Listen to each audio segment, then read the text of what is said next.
আসসালামু আলাইকুম রহমতুল্লাহ বারকাতুহ। শিক্ষার্থী বন্ধুরা কেমন আছেন সবাই? আশা করি সবাই অনেক ভালো আছেন। আমি হোসেন আহমেদ আছি আপনাদের সাথে।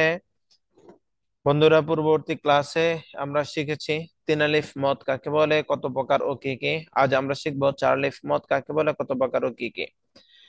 বন্ধুরা, যারা আমার পূর্ববর্তী ক্লাসগুলো দেখেছেন এবং আজকের ক্লাসও দেখছেন, আমি আপনাদেরকে ধন্যবাদ জানাবো। আর যারা আমার পূর্ববর্তী ক্লাসগুলোকে দেখেননি, আজকেই আমার ক্লাসগুলোকে দেখছেন, আমি আপনাদেরকে অনুরোধ করব আমার ক্লাসগুলোকে ধারাবাহিকভাবে সবগুলা ক্লাসকে দেখে আসার জন্য।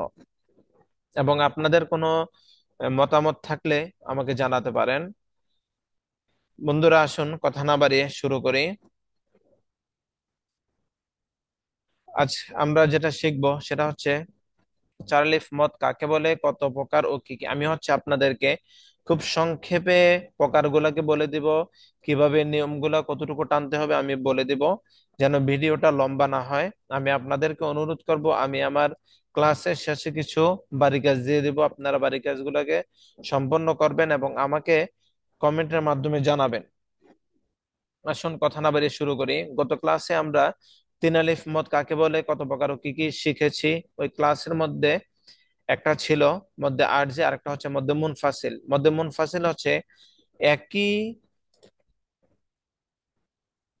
দুই শব্দের, মধ্যে মুনফাসিল হচ্ছে দুই শব্দ নিয়ে গঠিত হয়।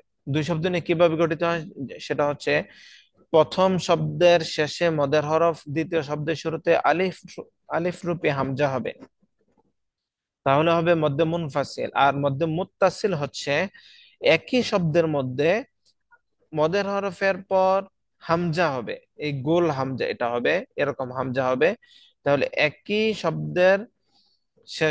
শব্দের মধ্যে মদের হরফের পর হামজা হবে, তাহলে মধ্যে মুত্তাসিল। এবং আমি সংক্ষেপে আপনাদেরকে আরেকটা চেনার পদ্ধতি শিখিয়ে দিচ্ছি, সেটা হচ্ছে যেই শব্দের উপরে এরকম মোটা চিহ্ন দেখবেন, এই চিহ্নটা দেখবেন, এটাকে মোটা চিহ্ন বলা হয়। এই চিহ্নটা দেখবেন, ওই শব্দটা চার আলিফ টেনে পড়বেন। ঠিক আছে, এটা হচ্ছে সবচেয়ে সহজ বুদ্ধি। ঠিক আছে। আর চার আলিফ মদ কত প্রকার ও কি কি যদি বলি, তাহলে সেটা হচ্ছে চার আলিফ মদ হচ্ছে পাঁচ প্রকার। প্রত্যেকটা প্রকারের আলাদা আলাদা সংজ্ঞা আছে, কোনটা কিভাবে চিনতে হয়।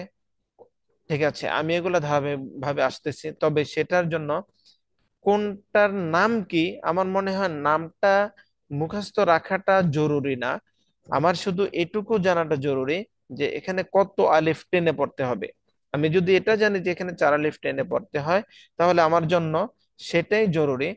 তবে জ- আমি আপনাদেরকে নাম সহ শিখাবো, যেন আপনারা নামগুলো শিখে মনে রাখতে পারেন। আমি চেষ্টা করব খুব সংক্ষেপে আপনাদেরকে এই পাঁচটা প্রকার শেখানোর জন্য। এবং আমি ভিডিও শেষে একটা বাড়ি কাজ দিয়ে দেব। আমি আশা করব আপনারা ভিডিওটা দেখে বাড়ি কাজটা কমপ্লিট করবেন এবং আমাকে এই কমেন্টের মাধ্যমে জানাবেন কারা কারা কমপ্লিট করতে পেরেছেন। আর যদি না পারেন তাহলে আমার সাথে যোগাযোগ করলে আমি আপনাদেরকে কমপ্লিট করতে সহযোগিতা করবো ইনশাআল্লাহ। আসুন, এই যে আমরা দেখুন, এই যে যেটা আছে আইন আলিফ জবর আ, হামজা জের ই, এই একই শব্দের মধ্যে মদের হরফের পর হামজা আছে, তাহলে আ ই। আর এই যে এখানে আছে দুই জবরের পর দুই জবর মানে তানবিন, দুই জবরের পর ওয়াকফ, মানে এখানে আমরা থামতে পারি। তাহলে যদি আমরা এখানে থামি তাহলে এটা হবে মধ্যে আওয়াজ। তাহলে এখানে দুইটা মদ আছে, আ ই, লা। আর আমরা চার আলিফ মদ কতটুকু টেনে পড়বো সেটা একটা প্রশ্ন। সেটার উত্তর হচ্ছে, আমরা যদি আমাদের হাতকে চার আঙ্গুলের মুষ্টিবদ্ধ করি এবং একটা একটা আঙ্গুল যদি আমি সোজা করতে থাকি, তাহলে যতটুকু সময় লাগবে তাড়াহুড়া না করে আস্তে আস্তে একটা আঙ্গুলের পর আরেকটা আঙ্গুল দাঁড় করাবো। এভাবে চারটা আঙ্গুলকে দাঁড় করাতে আমার যতটুকু সময় লাগবে, আমি ততটুকু সময় পর্যন্ত চার আলিফ মদ টেনে পড়বো। তাহলে এখানে আমি পড়ি আ, ইলা, জাযা, এটা হচ্ছে মধ্যে আওয়াজ, এটা মধ্যে মুত্তাসিল। উলাইকা শুহাদা, গুসা, حنفاء إذا جاءك الملائكة। বন্ধুরা, এগুলো হচ্ছে মধ্যে মুত্তাসিল। এটা হচ্ছে মধ্যে মুত্তাসিলের উদাহরণগুলোকে আমরা পড়েছি। এ পর্যায়ে আমরা যেগুলা পড়বো সেটা হচ্ছে মদের আরো চারটা উদাহরণ। এই চারটাকে মধ্যে লাজিম বলা হয়। এই চারটাকে বলা হয় মধ্যে লাজিম। এগুলোর মধ্যে যদি আপনি না টেনে পড়েন বা কম টানেন তাহলে আপনার গুনাহ হবে। আর এখন দেখুন, প্রথম যে প্রকারটা আছে আমি একটু সংক্ষেপ করার চেষ্টা করছি বন্ধুরা, একটু মন দিয়ে যদি শুনুন তাহলে আমার মনে হয় আপনারা বুঝতে পারবেন। যেমন প্রথম যে প্রকারটা আছে সেটা হচ্ছে হরফের উপর মোটা চিহ্ন। হরফের উপর মোটা চিহ্ন, বামে তাসদিদ নাই। হরফের উপর মোটা চিহ্ন, বামে তাসদিদ নাই। পরেরটাতে হচ্ছে হরফের উপর মোটা চিহ্ন, বামে তাসদিদ আছে। ঠিক আছে, তাহলে প্রথমটার নাম হচ্ছে মধ্যে লাজেম হরফি মুখাফফাফ। মধ্যে লাজেম হরফি মুখাফফাফ। তাহলে আমি আবারও বলি যে হরফের উপর মোটা চিহ্ন, বামে তাসদিদ নাই, মধ্যে লাজেম হরফি মুখাফফাফ। আর দ্বিতীয়টা হচ্ছে হরফের উপর মোটা চিহ্ন, বামে তাসদিদ আছে, সেটার নাম হচ্ছে মধ্যে লাজেম হরফি মুসাক্কাল। মধ্যে লাজেম হরফি মুসাক্কাল। তাহলে গেল দুইটা পর্ব। তৃতীয়টা হচ্ছে মদের হরফের উপরে চিহ্ন, মদের হরফের উপর মোটা চিহ্ন। এই যে আমরা যে চিহ্নটাকে দেখিয়েছি, এই চিহ্নটা হচ্ছে মোটা চিহ্ন। দেখুন এই যে মোটা চিহ্ন, এগুলো হচ্ছে মোটা চিহ্ন। ঠিক আছে, তো যে হরফের উপর মোটা চিহ্ন থাকবে, মদের হরফের উপর মোটা চিহ্ন থাকবে এবং বামে থাকবে জজম। এই যে দেখুন জজম আছে, জজম চিহ্নটা আমরা অন্য একটা ক্লাসে চিনেছি। তাহলে এটা হচ্ছে জজম। তাহলে মদের হরফের উপরে মোটা চিহ্ন, বামে জজম থাকে, তাহলে সেটার নাম হচ্ছে মদে লাজম কালমি মুখাফফাফ। মদে লাজম কালমি মুখাফফাফ। আর তারপরেরটা হচ্ছে 4 নম্বরে যেটা, এমনি 4 আলিফ মদের 5 নাম্বার, আর মদে লাজিমের হচ্ছে 4 নাম্বার। তাহলে মদের হরফের উপর মোটা চিহ্ন, বামে তাসদিদ, মদে লাজম কালমি মুসাক্কাল। মদে লাজম কালমি মুসাক্কাল। ঠিক আছে, তাহলে এখন আমরা যদি উদাহরণগুলোকে দেখি। আলিফ লাম র, কাফ হা ইয়া আইন صاد ইয়াসিন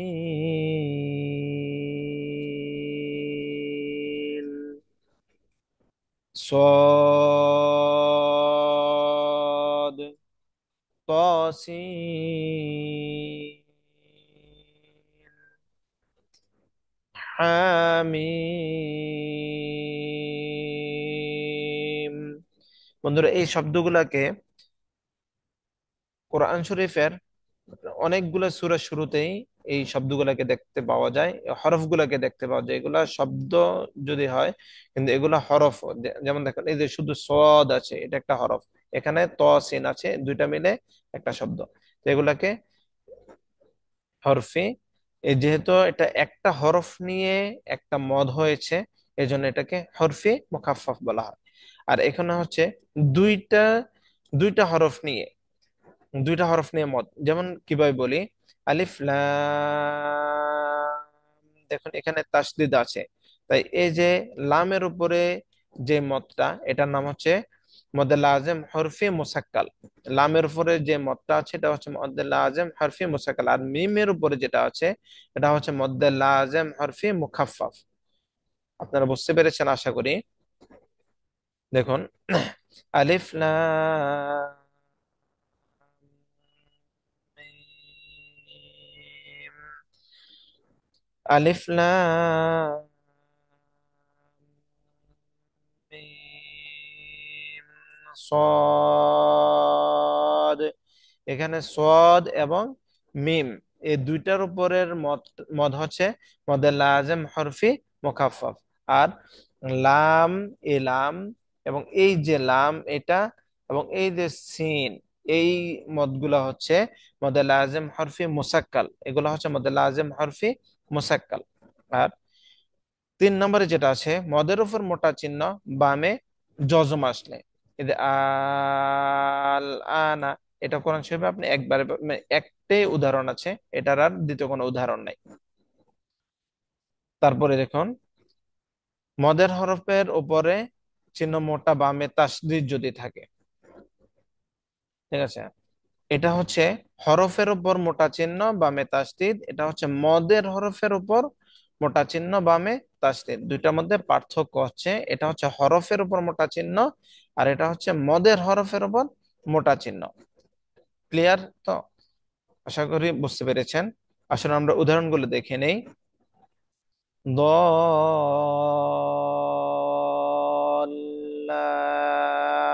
আমি যদি এখানে থামি তাহলে যে লা যেটা আছে এটা হচ্ছে মধ্যে আওয়াজ, তাহলে দল্লা। আর যদি আমি পরে শব্দের সাথে মিলাই পড়ি তাহলে দল্লান, গুণা হবে।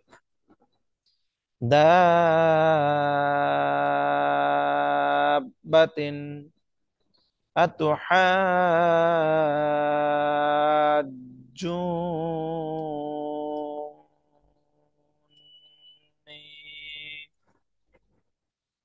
ولا الضالين।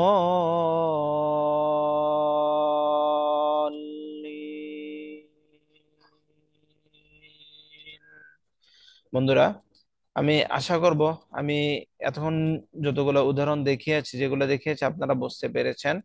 যদি আপনারা এগুলো বুঝতে পেরে থাকেন তাহলে আমি আপনাদের জন্য এই পৃষ্ঠায় একটা বাড়ি কাজের ব্যবস্থা করেছি। এই পৃষ্ঠাটা আপনারা পড়বেন আশা করি, এবং পড়ে আমাকে এই কমেন্ট বক্সে জানাবেন যে কারা কারা পড়তে পেরেছেন। যদি না পড়তে পারেন, কেউ যদি না পড়তে পারেন তাহলে আমাকে এই অনুরোধ করবো আমাকে মেসেজ দেওয়ার জন্য, তাহলে আমি চেষ্টা করবো আপনাকে বুঝিয়ে দেওয়ার জন্য ইনশাআল্লাহ। যদি আপনাদের কারো কোনো প্রশ্ন থাকে তাহলে আমাকে কমেন্ট বক্সে করতে পারেন। কারো কোনো কিছু জানা থাকলে আমাকে বলতে পারেন, ইনশাআল্লাহ আমি চেষ্টা করব আপনাদেরকে জানানোর জন্য। আজ এ পর্যন্তই, আপনাদের সকলকে ধন্যবাদ জানিয়ে এখানে শেষ করছি। আশা করি পরবর্তী ভিডিওতে আবারও দেখা হবে, আবারও কথা হবে ইনশাআল্লাহ। সে পর্যন্ত ভালো থাকুন। ধন্যবাদ সকলকে। আসসালামু আলাইকুম ওয়া রাহমাতুল্লাহি ওয়া বারাকাতুহু।